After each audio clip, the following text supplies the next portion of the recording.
it's me, Erica. Welcome back to my channel. And for today's video, I am doing like a completely different kind of video. It's really not completely different kind of video, but this is my first time reviewing a brush collection, and from the title, you already know what brush collection it is. Miss Bella PH recently launched a 10-piece marble collection brushes. So, eto sila guys. They are so beautiful. Ayan. So, 10 pieces sila.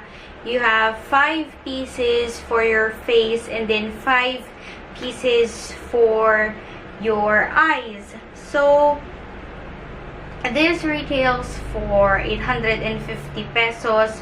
Hindi kasama yung pouch, and then 950 if kinuha niyo yung pouch. I didn't get the pouches just because I really don't use them that much, and then ang dami kong brush, you know, travel, yung bags na pang brush. So, I really didn't need it, but yeah, I got it. And you can visit them on Instagram. May Instagram account sila, and they sell loads of brushes, and they also sell acrylic organizers, but I just got this because I just loved how it looked. It looked so sleek, so beautiful, so classy. So I decided to get them, and let's talk about it one by one. So let's start off with the face brushes. So you have 5 face brushes, and I'm going to talk about them on the way how I apply it. So first of all, syempre, is a foundation brush. For primers, I just use my fingers, but for foundation, this is their foundation brush. So ayun, may white handle siya, tas may nakasulat, ayun, Bella. So, may nakasulat na Bella, and then rose gold yung thing niya dito, and then you have your foundation brush, which is, it's a flat foundation brush.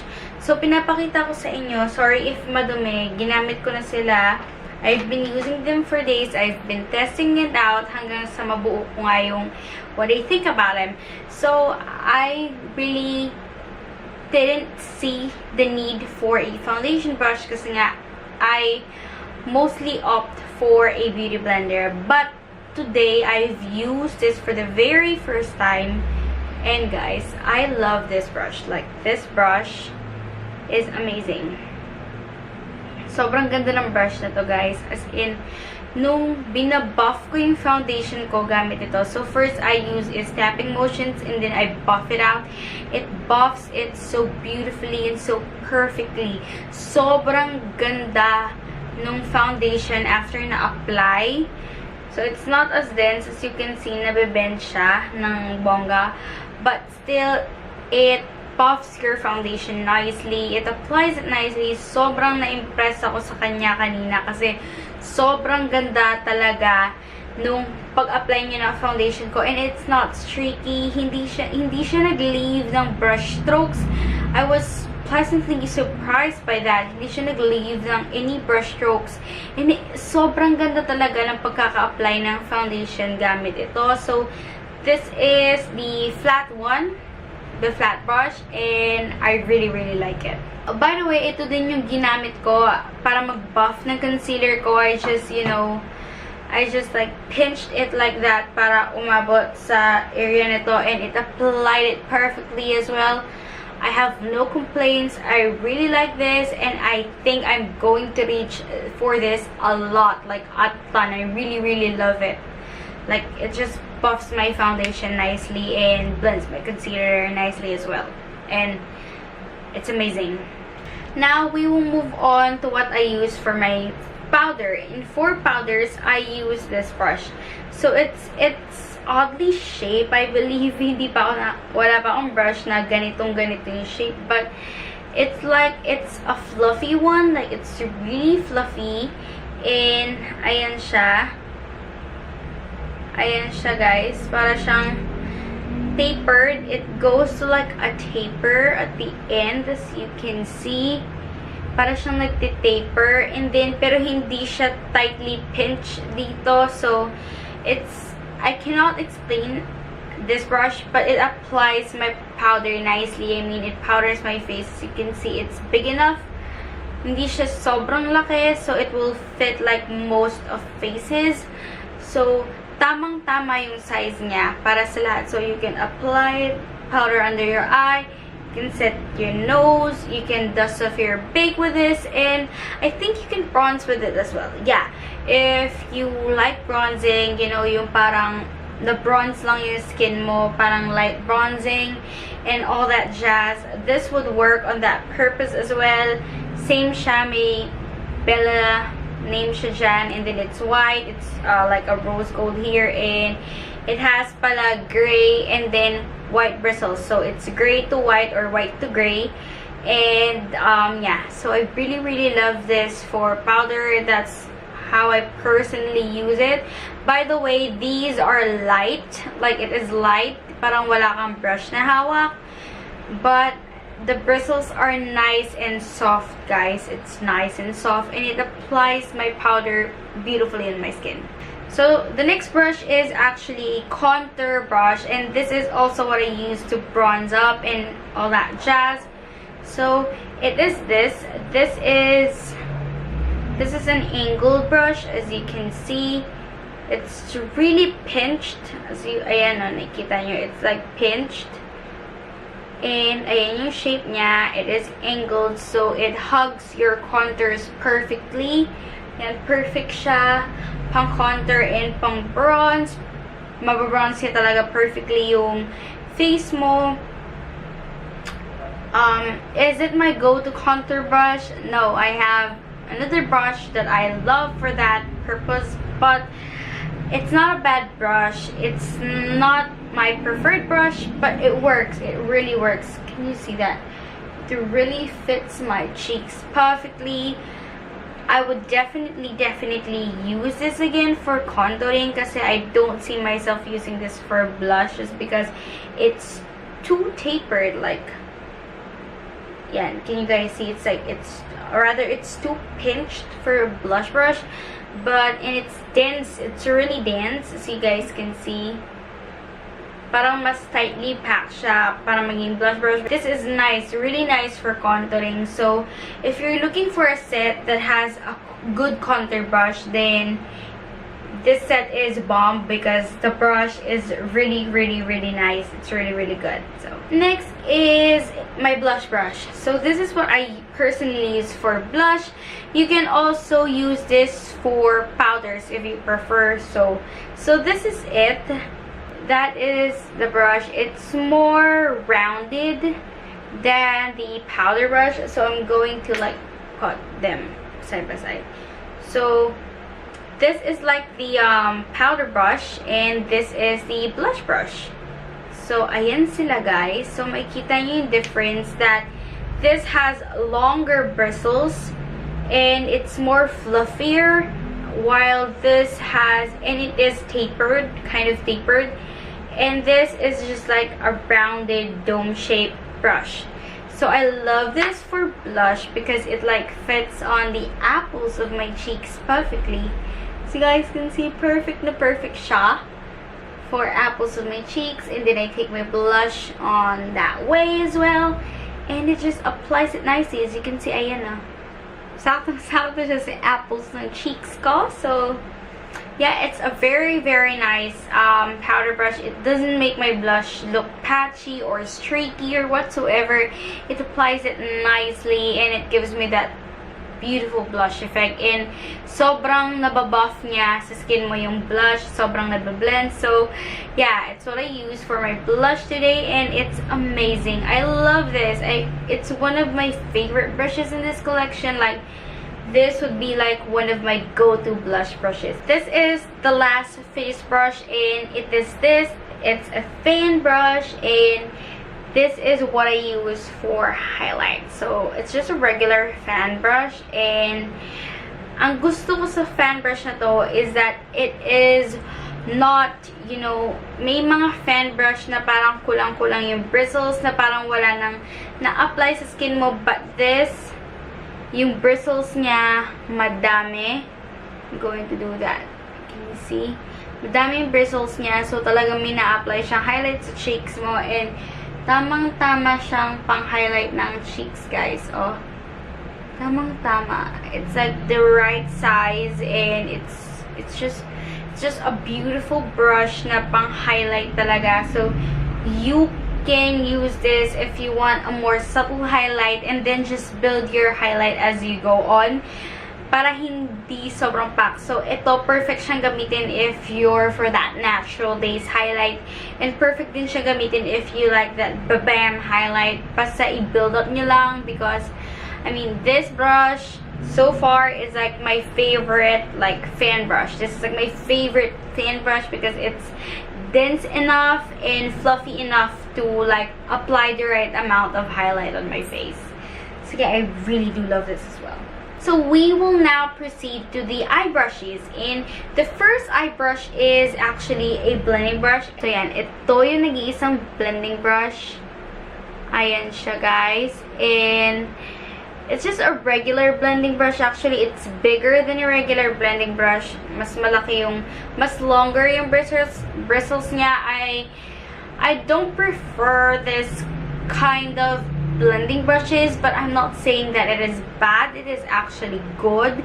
It blends my like crease color and everything nicely, so I have no complaints with its blending ability, with its softness and everything. The only issue that I have is that it's on my preference. I do not like this like longer bristled brushes just because it's like it takes up too much space in my eyes, and as you can see, I have like smaller eyes. So paano ba if you even have smaller eyes than me? So that's the only issue. But honestly, it blends my, you know, eyeshadow really well. It applies transition shade really well. So I basically use this for transition shade, and if I want to blend the edges of my shadows rather, that's perfect for that. It blends it nicely. It applies the transition shade nicely, as in hindi siya nagpapatchy, hindi siya pangit tignan, you know. It just applies it nicely. So yeah, this is also a good brush. And you know, if you're looking for a set that has a blending brush, this is a way to go. I mean, ang ano ko nga lang, it's longer than what I'm used to, but I would still use this because it's a nice brush. Like really, it's a nice brush. For the price of this set, these are nice brushes. The next brush is your classic shader brush. So what I love about this brush is you can see how tiny it is. Can you see that? Ang tiny niya. And it is the perfect size to like pat shadows into my eyes, because as I've said, I have smaller lids, so bigger brushes don't work for me, and the size of this is perfect. So I would definitely use this again. This is just your regular shader brush, which you use to pack on your shadows, you know, you use to pack on your glitter shadows and everything all over the lid shade. This is perfect for that, especially if you have Asian eyes, because Asian eyes have or tend to be smaller than, you know, Western eyes. So if you would like to have a fairly good shader brush na talagang magpapack ng color sa eyes nyo, then go for this, because this is just perfect. It's perfect. It's a really nice shader brush. So the next brush is a hard to explain brush. So okay, it looks like a shader brush, but it's actually a bit fluffier than your regular shader brush. It's actually fluffier than your regular shader brush. So what I use this for, you can use this as a shader brush, by the way, but I use this to like get onto my crease. If I want a shadow just on my crease area, for example, I'm going to do a cut crease look and I just want that shadow directly under the crease, this would be the brush for that. So I'll definitely use it kasi may purpose siya talaga sa akin. And then you can also use this to like contour your nose. It's perfect for that as well. But I just use that to, you know, deepen out my outer V, and then just, you know, drag that color onto my like crease area, and it does the job perfectly. It just does the job so well as well.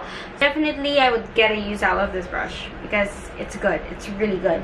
Another eye brush is actually like an angled brush. So it is an angled eyeliner brush, or rather it is an angled brush which is fluffier than your normal angled liner brush. So the only purpose that I use this for is actually contouring my nose. And this is perfect for that. Sobrang ganda niya mag-contour ng nose, guys, because it fits. It just fits onto my nose nicely, that it contours it nicely.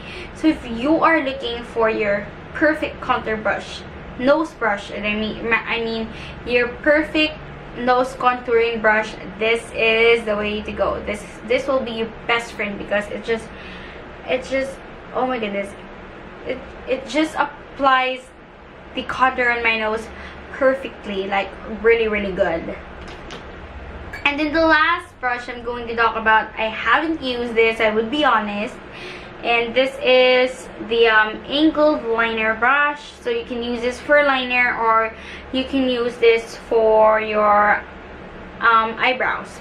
The reason I haven't used this is because I would definitely use this for my brow bone, or to like add some color directly into my waterline or my lower lash line. But for liner, I wouldn't use this for liner basically because it's like super bendy. I like my eyeliner brushes to be a bit more stiffer than this para lang mas makapag-line siya. But for eyebrows, this is like perfect, especially if you're the powder brow kind of girl, or if you're like the wax and pomade type of girl. This will be the perfect, you know, eyeliner brush for you. Kasi ako, hindi ko ginagamit to because I have a brush on my browsing skit kasi may kasama na yung brush.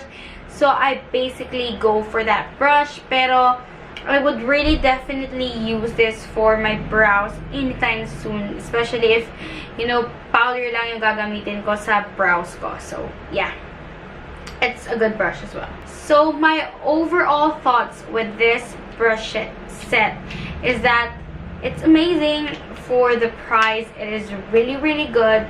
Should you get it, it's your decision, but I would highly recommend this brushes because this brush is like bomb for foundation. This is good for powder. This is good for contouring. This is bomb for blush, and this is bomb for highlight. I mean, that is like my favorite fan brush, and then this is good for blending eyeshadow. This is bomb and perfect for applying your all over lid shade, especially if you have Asian eyes.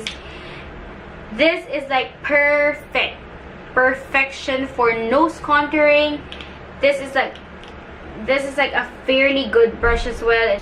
Oh, sorry. And this is like a good brush for your brows. So I would highly recommend this. They are like super soft, guys. Super soft sila na parang gusto mo na lang silang ganyanin sa face mo all the time. It's really nice brushes, guys.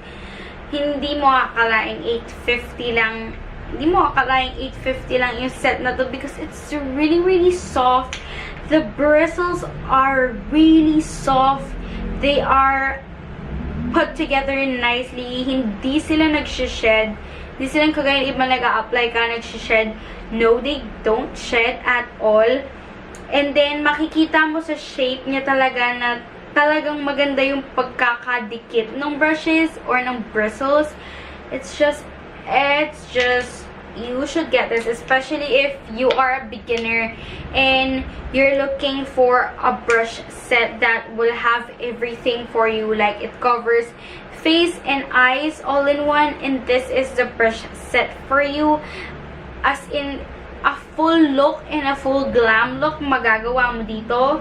It's just amazing. So you guys, for 850 pesos or 950 if kukunin nyo yung pouch na kasama niya, it is so worth it. I mean, walang patapon sa brushes na to. I would definitely use and reuse and reuse and use and use and use these brushes again.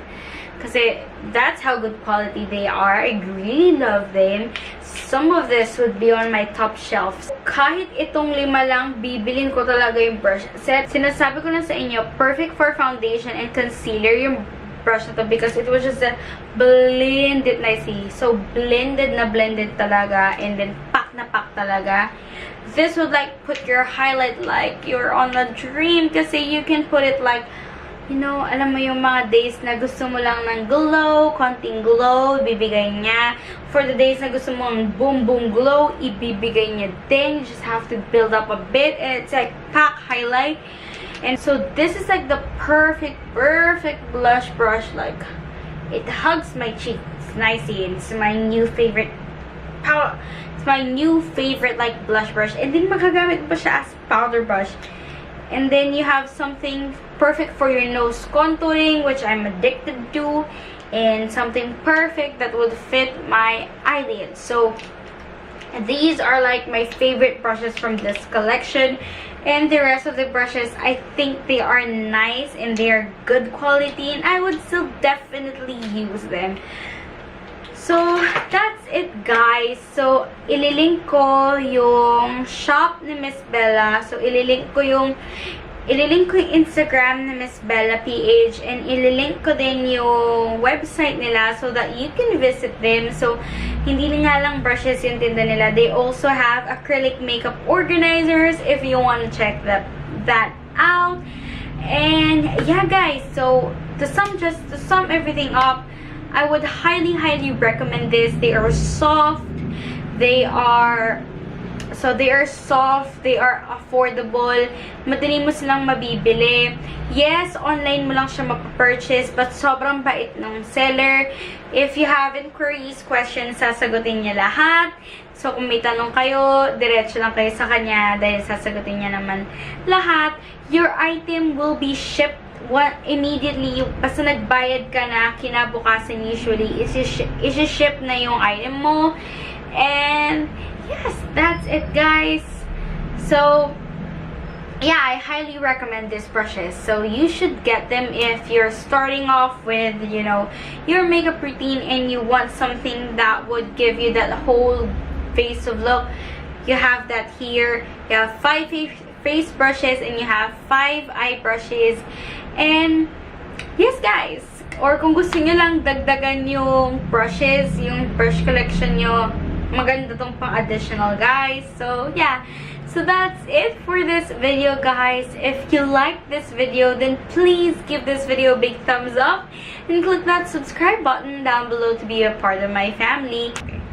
By the way, guys, if you have suggestions of what videos you want to see, then please comment them down below. But I have something on mind, like a chit chat get ready with me, or a Q&A. If you would like to do a Q&A, just leave, you know, questions down below on this video, or DM me on Instagram, or DM me on Instagram, or tweet me on Twitter for your questions. If you have questions for the Q&A, siguro itatabi ko lahat ng questions nyo, and then pag madami na ako mas pwedeng sagutin, and then I'll do Q&A video with you.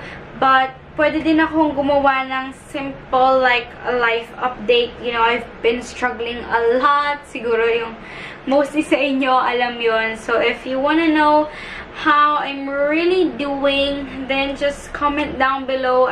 I'll be glad to like share what I feel to you. I mean, I want to be an open book to you guys, especially na a lot of you guys have tweeted me and DM'd me, oh my goodness, and DM'd me and gave me like encouraging words. So I would like to, if you want to see an update on how I'm doing and you know what I'm going through, yung ganun ba, if you want to see what I'm going through, what I'm here, kung ano na yung nafe-feel ko, then you know, just comment it down below or just give this video a big thumbs up, and siguro yun yung makikita nyo sa next videos. But if you have any other suggestions, just comment down below.